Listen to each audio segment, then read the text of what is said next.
Professor, dando sequência, a gente então, diante de um problema como esse, a gente propôs então uma associação da Universidade de São Paulo, pela Faculdade de Medicina da USP, Departamento de Medicina Preventiva, onde eu fiz meu mestrado, o HC, a Santa Casa e a Universidade Nacional da Colômbia, que tem nos ajudado a fazer uma análise econômica desses casos. Então, nós propusemos uma ideia de abordagem para tentar prevenir esses problemas e retorno ao trabalho. Então, o Brasil está envelhecendo, uma mudança da expectativa da epidemiológica, com aumento de pessoas idosas, o aumento de artrite, a expectativa, o Brasil tem crescido muito, então, além do envelhecimento, o crescimento populacional ainda aconteceu na cidade de São Paulo da mesma forma, e o Brasil ainda investe muito pouco do ponto de vista de PIB em questões de saúde. Eu vou citar aqui um artigo do próprio Alisson. O Brasil é um caso conhecido no mundo inteiro, e chama-se a atenção em, por exemplo, editoriais do Lancet, sobre a questão do crescimento exagerado de cirurgias de coluna em doença degenerativa, com 540% de aumento, numa fase em que no mundo inteiro todas as cirurgias diminuíram o volume depois da crise mundial, crise econômica de 2007, exceto as cirurgias de coluna. As cirurgias de coluna, especificamente, eu estou falando de doença degenerativa lombar, principalmente, aumentaram bastante. Esse é o artigo do Alisson, que precedeu, inclusive, minha apresentação, mostrando, esse artigo é muito citado, um artigo fundamental, mudou a nossa maneira de enxergar o problema, embora a gente tivesse a noção, a gente não tinha documentado, ele conseguiu documentar, e, de fato, a gente percebe que hoje a gente gasta em torno de 71 milhões de dólares por ano em internações e exames de imagem de paciente com doença degenerativa. Isso é um exagero, sem dúvida nenhuma, no mundo inteiro isso acontece. Alguns lugares já começaram a fazer alguma coisa. O que a gente está falando aqui é de prevenção quaternária, evitar desperdício, seguir a medicina baseada em evidência. Já é bastante antigo que se fala do excesso de cirurgia de coluna lombar, confusão absolutamente desnecessária na maior parte das vezes,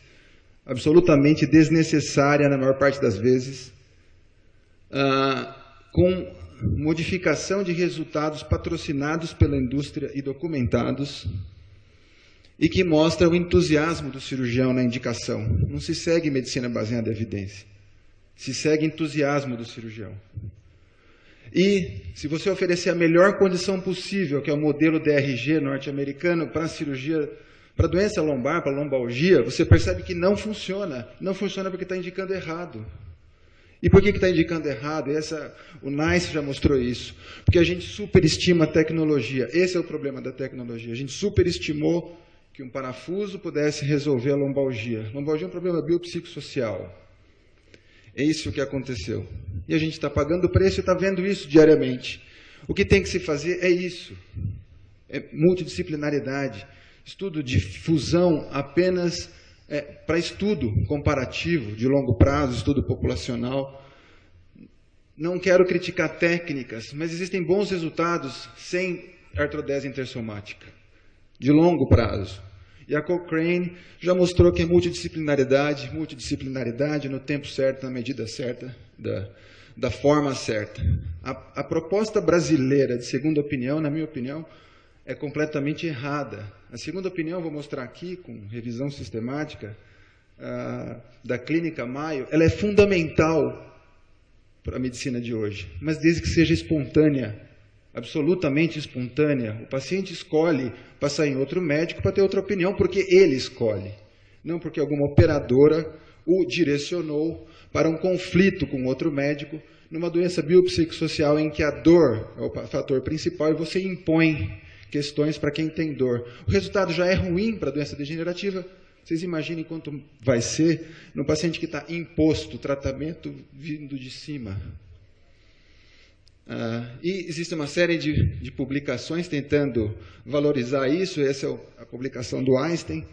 Com todo respeito, foi muito bom do ponto de vista financeiro no curto prazo, no longo prazo, todo mundo, todos os pacientes, se vocês forem questionar, as grandes empresas questionam.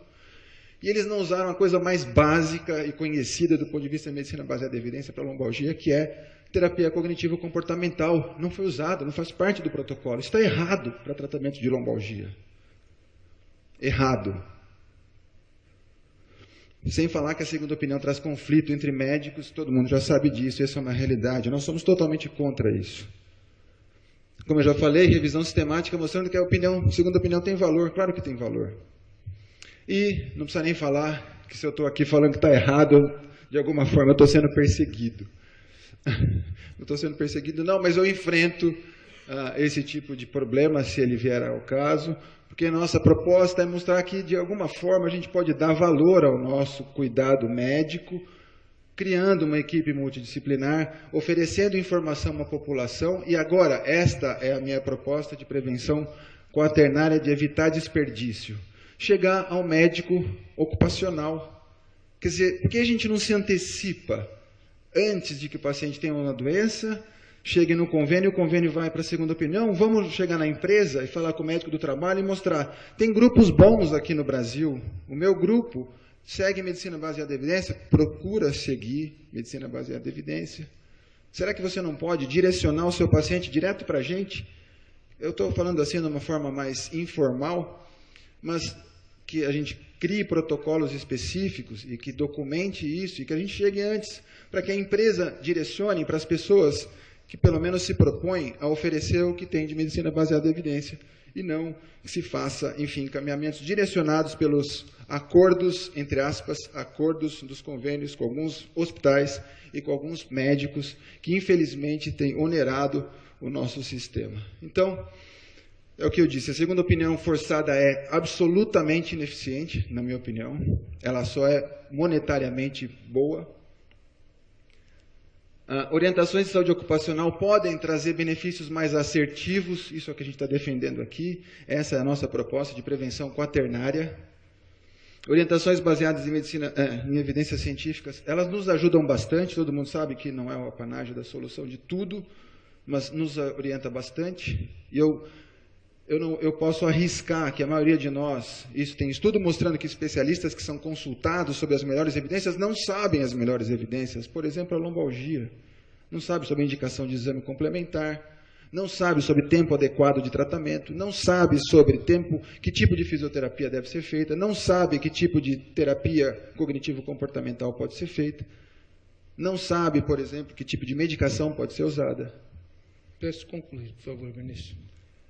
Grupos multidisciplinares são essenciais para a lombalgia crônica. Muito obrigado.